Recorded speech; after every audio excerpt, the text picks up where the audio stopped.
morning of the 8th of September found the army of Napoleon bivouacked among the dead and wounded on the field of Borodino. Only the guard was really ready for further combat.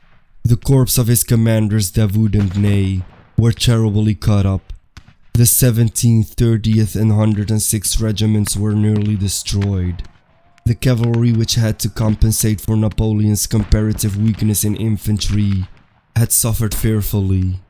Nearly all its corps and divisional commanders were killed or wounded. Several regiments were almost annihilated. The four corps of the reserves counted some 19,000 men on September the 2nd. On the 20th they could muster little more than 10,000.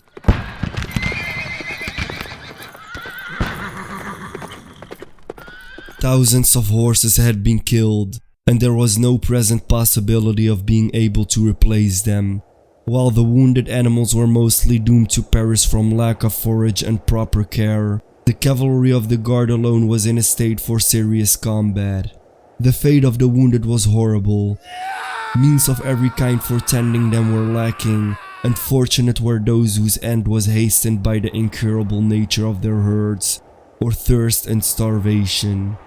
Days elapsed before all had received so much as first aid, and this was but the commencement of their miseries.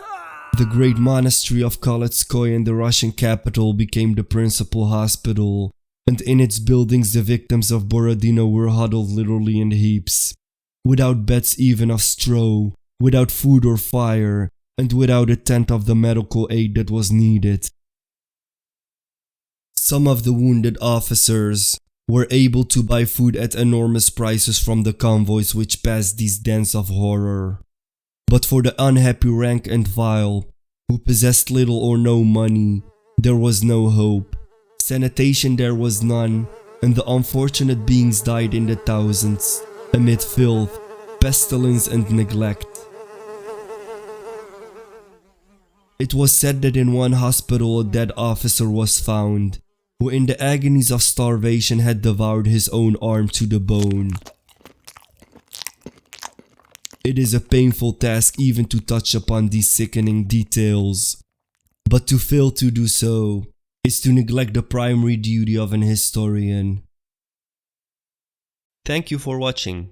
If you liked the video, be sure to click that like button. Also, don't forget to subscribe and click the bell to be notified about our latest videos.